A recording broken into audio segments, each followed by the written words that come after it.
Hello and welcome back to the channel. Today sees my second video from update 1.32. This time I'm going to be taking a look at the Shelby GT350. It felt very natural to pick this car as the second car from the update to do a drift setup on. I hope you guys agree, but don't worry, I will be covering many of the other cars and doing drift setups on those in the coming days. The GT350 can get a little bit wild at times, so just go easy with the throttle and take your time, and you will get used to it after a few laps.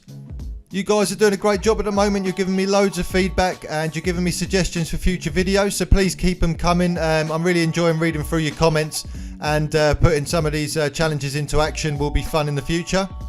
Don't forget to subscribe if you haven't done so already. I've got new content coming out all the time and it's great to see new people joining.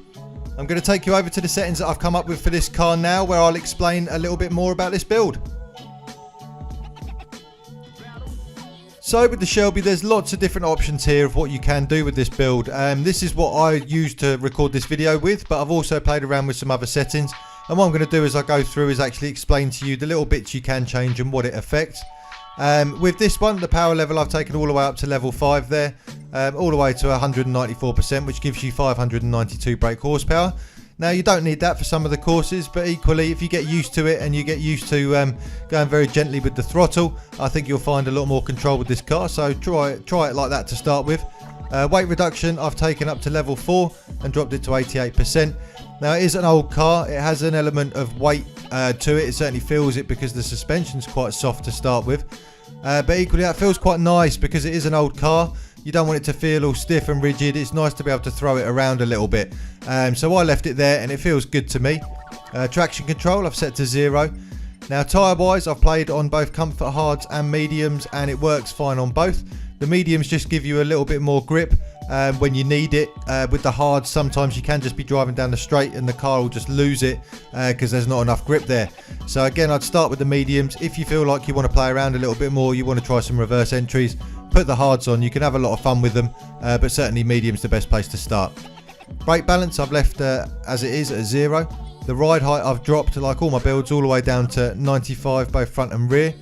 Natural frequency, now I have played with this as well.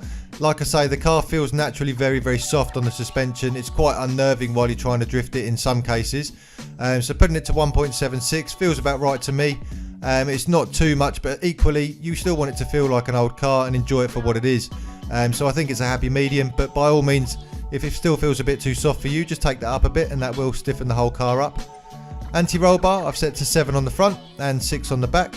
The compression and rebound remain the same at 60, 60 and 90, 90. Camber on the front I've set to 3 and 1 on the back. Toe angle on this one on the front is set out 0.25 and in 0.1 on the back. Downforce you can't adjust with this one. The differential I've just left as it is. It's working fine, there's no need to play around with it. And with the transmission I've set that to 149 miles per hour and just left all the gears as they are. I hope you enjoyed this one. It's a great fun car to use. I'm going to leave you now with some more footage of me messing around with the Shelby, and I'll see you all on the next one.